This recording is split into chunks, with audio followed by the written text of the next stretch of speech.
Hello, listeners. Welcome to the Zaner MarketCast, your one and only spot to keep up with all of the agricultural market news. My name is Joe Nikruto. I'm speaking to you from Zaner Ag Hedge. I'm here with Dan Hussey. Dan, say hello. Hi, everyone. I'm Dan Hussey with Zaner Ag Hedge, another senior market strategist. Senior market strategist Dan Hussey and Joe Nikruto. We are going to spend a few minutes updating folks. Dan, it's very funny. You and I just spent a couple moments there trying to get our sound right with a clap, Right. which was very interesting. I went to the hospital yesterday with my nephew who had just returned from Vegas. I am the family go-to person if somebody's going to the hospital at 5:30 in the morning, apparently. And nephew AJ, I get a call and he's got to go to the hospital. And so off I go with him. And with him just returning from Vegas, I thought, okay, do we have a situation like a lot of sports players oftentimes will go to Vegas? Right. A lot of sports players will come back sometimes from Vegas and they'll have like maybe minor kidney inflammation, quote unquote. And so I was a little suspicious about this trip to the emergency room with my nephew, but it turned out that he was only afflicted with a kidney stone, 7.9. And I guess that's got to be millimeters, right? 7.9 centimeters. That's pretty big. I couldn't tell you myself, but on the kidney stone scale, it sounds like a pretty big number. But I hope he's doing all right. Rather large. Yeah, not something I'd think I'd He's wish on doing my great. enemy. But outside Amen of to that. He was in tremendous pain, but they're going to laser it. well, it's amazing what modern technology can do. You have to go into the knife Isn't that before, terrific? and now you're out dancing, a jig on your way out the door, out just a few hours later. And as it stands, or as you mentioned, you are also thinking about taking a trip to Indiana Yeah. here in the next couple of days. Certainly not to visit any medical facility. No, if I can stay away from them at all possible. But big kind of international event, right? The first total solar eclipse in decades. I couldn't tell you the next time. I know the next one isn't until like 2045. So if you miss this one, it'll be 20 more years till you can see another one in North America. But just a few hours drive from Chicago. I'm thinking, why not check that off the bucket list if the weather's going to be good, head down southeast towards Indianapolis to see if we can't see that solar eclipse on Sunday or Monday, excuse me. I wish I could say that I'm trying to tie in, a crop tour or something here, but I don't think I'm going to be seeing many planters, running just yet. Maybe some light field work, but the rain over the last couple of weeks has probably kept that from being the case, which that's the big drag about the weather right now for Monday is if we're going to at all have a clear sky for the solar eclipse at all. You might know none of us might be able to see it whatsoever, which would be a pretty big drag and letdown. But I got my glasses off at Amazon, so hopefully we'll have an opportunity to do so. So it seems to me that there's a solar eclipse every year. What's the big deal about this one? I guess there is, right? It is somewhere on the planet, but the question is whether or not you can get there to actually see it, right? Because they happen over the ocean or at the poles and Oh, everywhere else, right? The other big deal, I guess, about this one is there's two types of eclipses. There's the annular and the total eclipse, and that's just a function of how far away the moon is from the Earth. So it's really how much does the moon block out the sun. This is going to be one of the total eclipse that happens to block out more of the sun than normal, giving you a really, really, dark, crazy, cool looking eclipse if you get to see it. incredible. Yeah. Incredible. Sounds like it will be worth the trip. Hopefully, if it happens, hopefully. Any chance to travel to Indiana is a good chance. They don't call it the Crossroads of America for nothing. Carter's laughing. They don't call it the Yeah, Crossroads of America exactly. for Carter's nothing. laughing. And I'm going to cross over. I thought weather was a perfect leeway maybe into what's happening in some of our markets right now, and some of our recap on the week, if that's I what you're think going to you're right. cross over into. I know we were talking just before. Absolutely. You had been looking at some weekly changes on the number, Joe. How have we fared week to week for corn, wheat, and beans to start us off? Weekly changes, right? So for wheat, let's talk about where we started. We opened the week at 562. High there was 574 and 3/4. Low 540. We closed today's session 568 and 1/4. And if my bad math is right, that's up 8 from last week's close around 560 and a quarter. So not a bad performance for wheat. Corn, we opened the week 441 and three quarters. The high was 442, low 424 and a half. We closed today right around 433 and three quarters. That was down 8.5 from last week's 442 close. Beans opened the week 1196 and a half, high 1201 and three quarters. That very popular, highly watched 12 even number. 1201 and three quarters was the high for the week.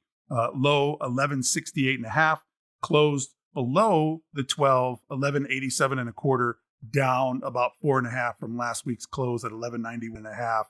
1187 and a quarter, Dan, versus last week's 1191 and a half. Certainly meh, but how would you characterize this week's price response after last Thursday's report? You don't like seeing the downside after what was chewed on as, corn, a pretty good report, right? Let's just think about that one, right? In my opinion, you have a good report and you get a nice strong reaction to only see bearish follow through. It really, took some wind out of the sails, so to speak, and kind of punched a guy in his gut if you thought we might be going higher after that report, right? It was not a great close. It was, I think, a good close relative to where and how far down we went, this last week. I think it was a good recovery. But boy, it definitely, even as a guy who'd love to see corn, wheat, and beans all 50 cents to $1 higher right now, it wasn't the best close, right, that you could ask for.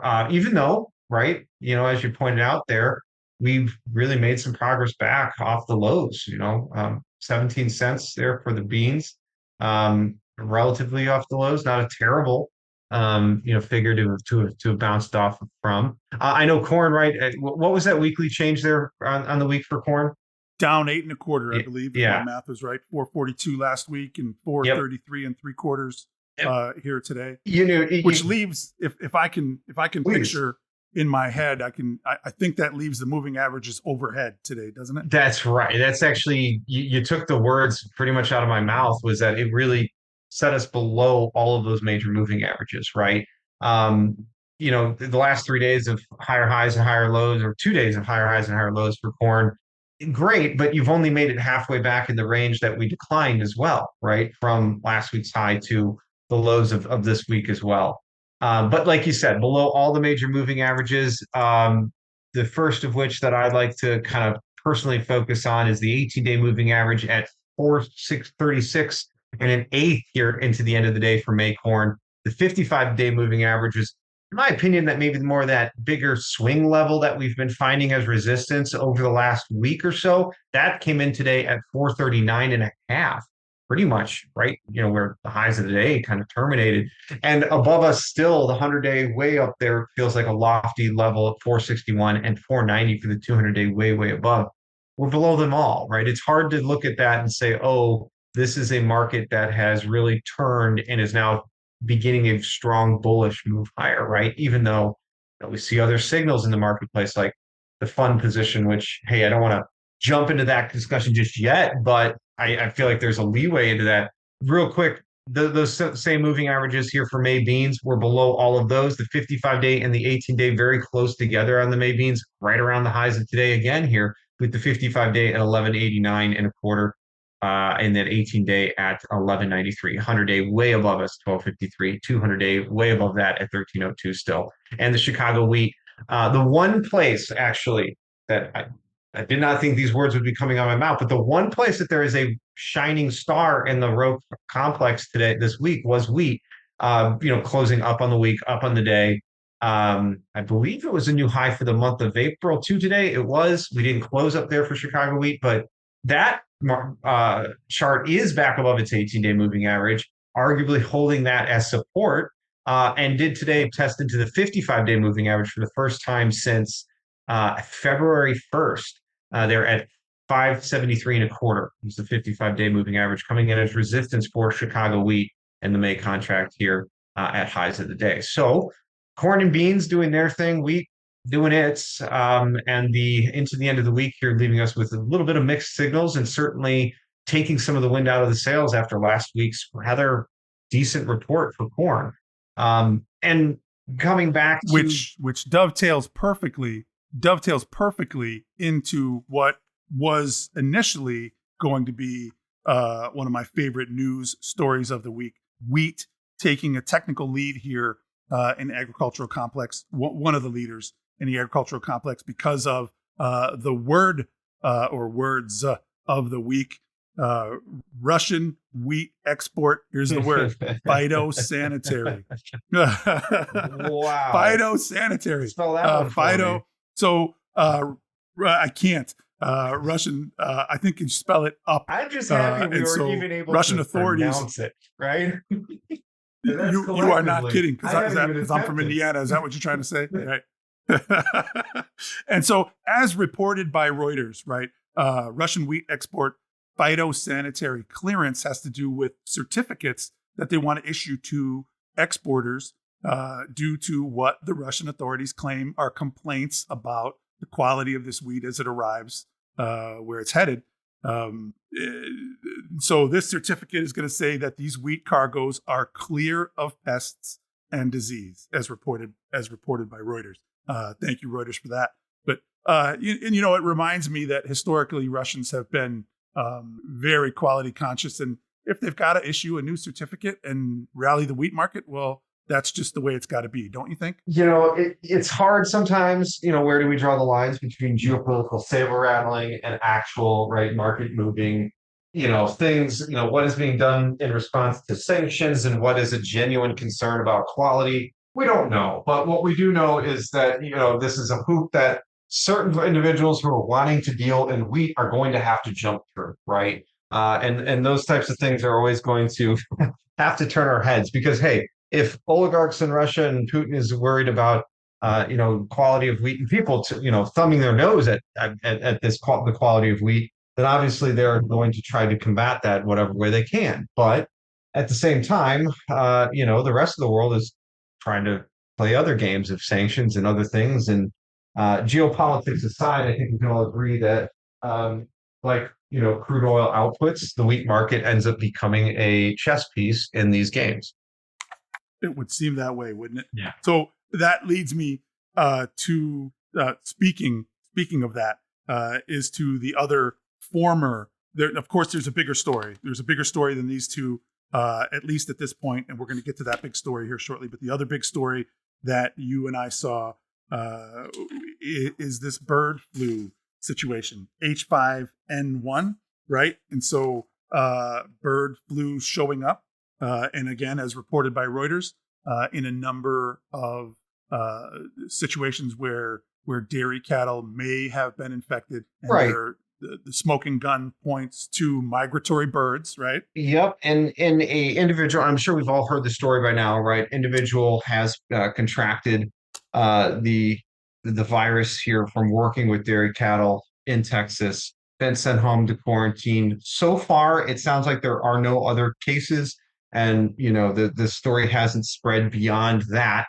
However, it's certainly bringing up the cause for concern that if it happens once, it can happen again, right? And if it happens again, it can happen again. And if this is being spread, like you just mentioned, by migratory birds coming up through South America to Mexico, now in Texas, that are potentially getting cattle sick, that will spread northbound as these birds move north all the way up and settle in Canada and wherever else, right? Is the theory. Or one theory behind how this avian bird flu could be spreading, right? And then any livestock that are sharing water sources or around these avian fowl could potentially become candidates for carrying these diseases. Which we also saw the CDC today reminding us that swine flu has been contracted from between pigs and humans before as well. But the reminder right there and the attention to these events by the marketplace, I don't think can be ignored. Whether or not you want to talk about this as an event or the next, pandemic, that's another story. But what we did see was just the other day when this news broke, right? Cattle was almost limit down off of it. It doesn't matter what you think, you got to pay attention to it. I think just based off of that alone, right? Certainly. And for me, the concern is, I had a hamburger yesterday in a bar. Yeah. I seemed to be fine, but it was a duck bar. You know what I mean? Like there were a lot of ducks in the bar. And so Am I supposed to be nervous about hanging out with the ducks, or am I going to have to be careful about where I eat these burgers? Obviously, I'm kidding.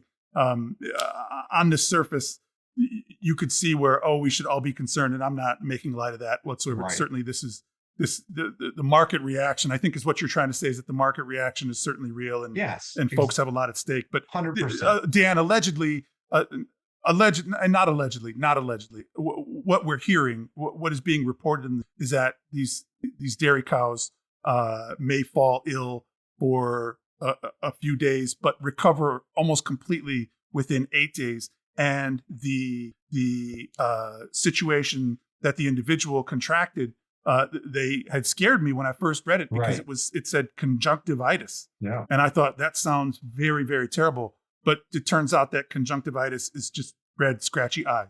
Just pink Pink just eye. a little case of pink eye. So, right. When you look and dive deeper into the story and you realize that these are Holsteins, not Black Angus, why would cattle sell off? You take a quick look at the dairy futures. We didn't budge in the milk markets.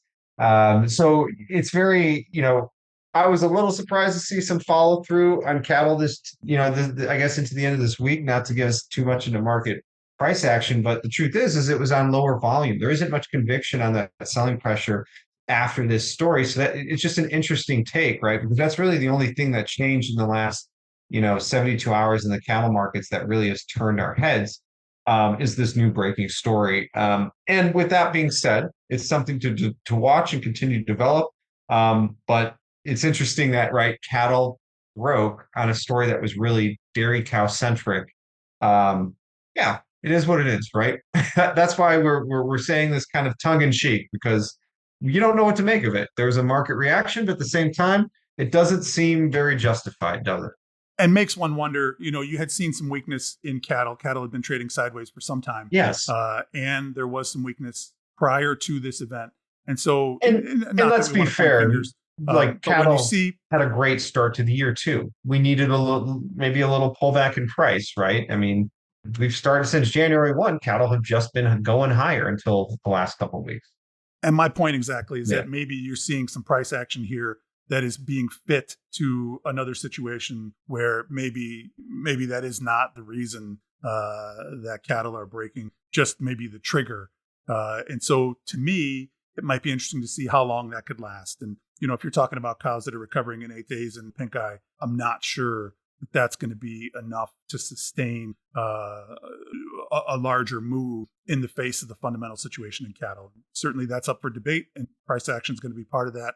But I guess we could both agree that it's going to require very careful watching of the price action as opposed to news stories. Absolutely. You can't just unfortunately, you can't take all news stories at face value anymore. Because, if this is the quality of the news that's coming through, I don't know how else to describe it other than we're going to start seeing a Chicken Little type approach from the market. If the sky is falling and the sky is falling and the sky doesn't fall, eventually the market's going to stop listening to the person saying the sky is falling. I don't know any other way to put it, right? Don't know how else to put it, but hey, it's valid information. The market moves at least on its first assumption, and how it's going to digest it going forward. Well, that's what makes a market, isn't it? And that leaves us with our real story of the week, which came out after the close.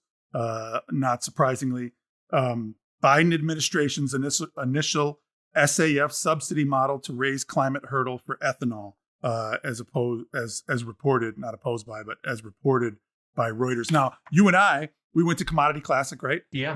Along with many others. What a great time that was. And we woke up early and went to specifically to maybe catch the announcement from Ag Secretary Vilsack and his EPA counterpart.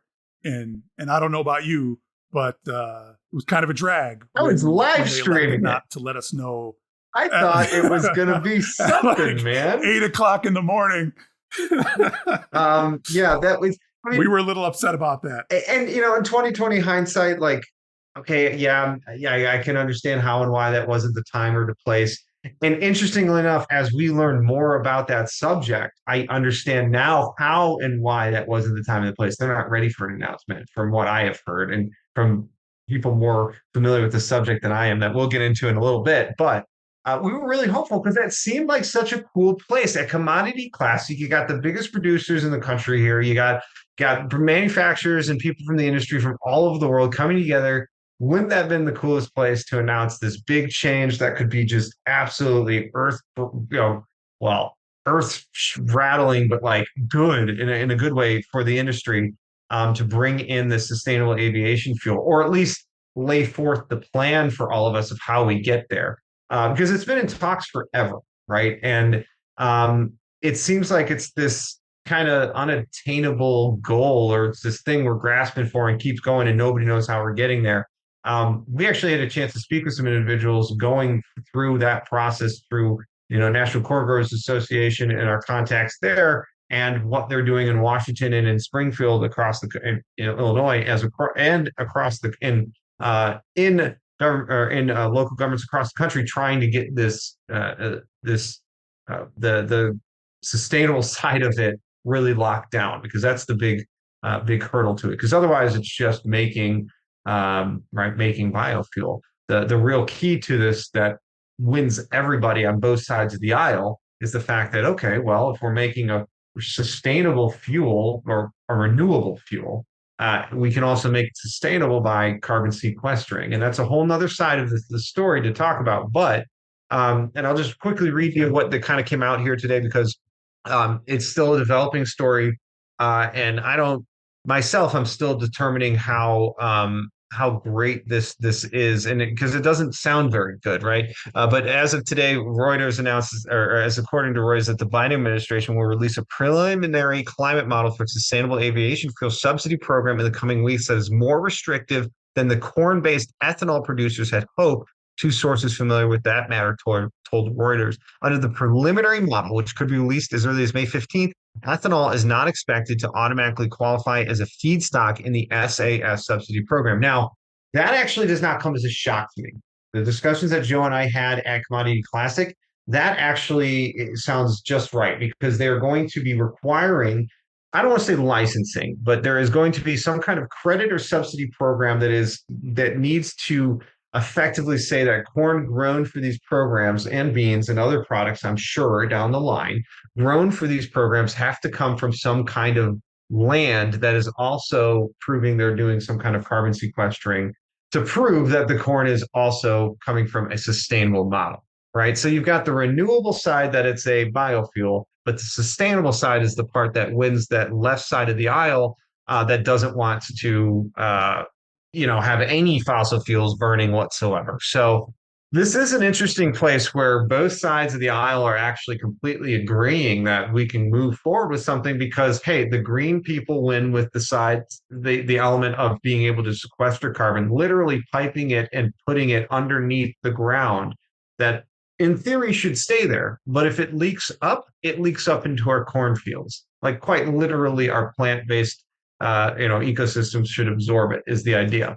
Now, the problem here is that corn and ethanol right off the bat doesn't qualify for the program unless it's grown from a place that meets one of these three criteria, is what they're saying, right? So long and short of it is that efficient tilling, use of cover crops, and efficient fertilizer application is what it says in the story, right? Thank you. Efficient tilling, use of cover crops, and efficient fertilizer application. And so certainly interesting. Yeah. You would guess that folks are doing at least one of those, or all three already, right? Now, the only piece of that really could, I think, have a lot of maybe interesting pieces they could throw into it is that fertilizer portion, right? What are they making you do? What is the mandates on it, right? Because there's all, as we've seen with China and how they play games with their GMOs and what they will and will not take, right? Is that being used for politicking and controlling what acres can make it into it? We don't know. But what we do know is it seems like those three things are pretty easily obtainable by most people across the country at face value. And we run the risk of getting too far into the weeds on this. This Absolutely. is probably a very complicated thing. We only mention it just to say that with this May 15th date coming up in the story, it says could be released by May 15th. Could have been released on that Saturday morning too, or Friday morning when you and I were sitting in that auditorium waiting. So yeah, I'll still be paying attention on May 15th, but I'm going to have to I'll believe it when I hear it. You know what I'm saying? Now, so you were going to say something. You were going to say something in conclusion, and I interrupted you. I No, apologize. Go ahead. What were you going to say? I think you brought it to. I think you brought it back the same way I was there. That in conclusion here, right? This is not necessarily the news we wanted right now because we all want we all want to know what the plan is, but we have a date at least where they're saying, hey, by May 15th, if we haven't told you, you can come bugging us because you're supposed to have known by then. Absolutely, absolutely. So that takes us to we're gonna jump right into the Q&A. And so we were kind enough, folks were kind enough to send us a couple questions. First one, I think we talked about, and I myself, I don't know the answer to this, so I'm hoping that you do. But Jordan from Wisconsin wants to know: will the milk supply chain be affected by the recent news about dairy cow infection? And I have to say that my initial thought is absolutely not. And it looks like the market has no real reaction. What do you think? I agree. I think you got to, realize here that cows aren't dying, right? They're not, from what we've heard, the dairy cows that have gotten sick aren't, they may not be producing for a week or so, but once they get the clean bill of health, this is no different than getting over the flu and getting right back to work, right? I mean, cows just have a sick day or two is kind of what we're talking about here, right? Long as you're not drinking the milk in a bar with a bunch of migratory ducks, you should be just fine, right? Sure, absolutely, right, as it looks. But I mean, and again, any story can be developing, and things could change. But we see, from what we gather, I mean, even the CDC isn't telling us to be worried about it beyond that, and that's the way to look at it. I will say though, to kind of not to segue into a totally different thing here, I am interested to see how maybe chicken prices, and that's not really something we talk about, but I think there's more of a strain on the chicken supply, and maybe eggs more recently, but or will be based off of the avian and the culling of birds across the country than there are cows. But it's funny how we're not seeing that as a headline. Certainly, it's wild. Certainly outside of our purview, you're right about that. But one can't help but notice, and I think those headlines we're talking about the cows, certainly but not designed to attract attention.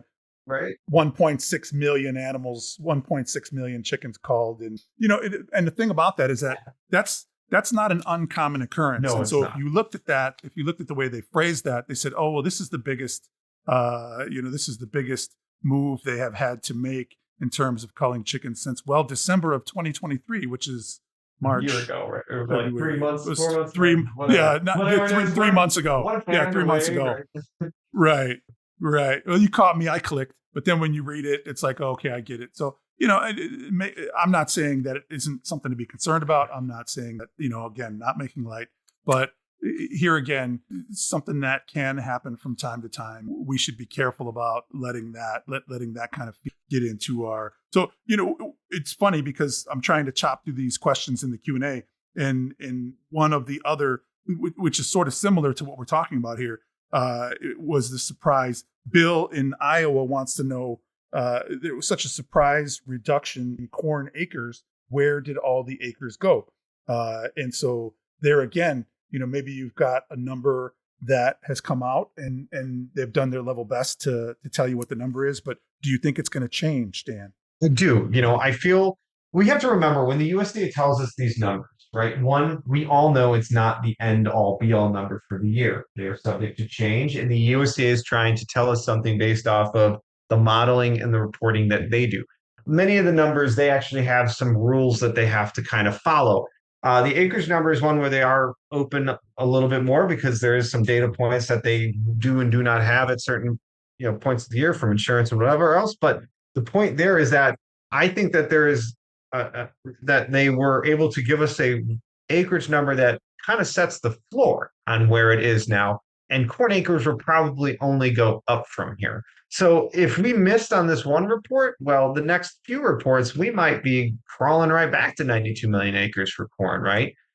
Where did they all go? I mean, that's a great question, right? It's not like these acres magically just disappear. This is a number that the USDA is telling us.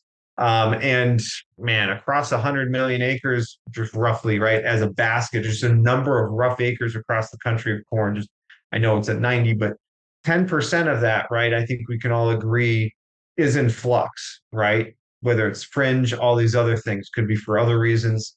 So where do they go every year? Are they the fringe acres that disappear from year to year? There's definitely some that are taken out for different rotations. USDA wants to make you think that a lot are rolling to soybeans in this environment, but I haven't talked to many producers in the I states that are doing any changing based off of economics. Everything's based off of their rotations and what they're doing, year over year anyway.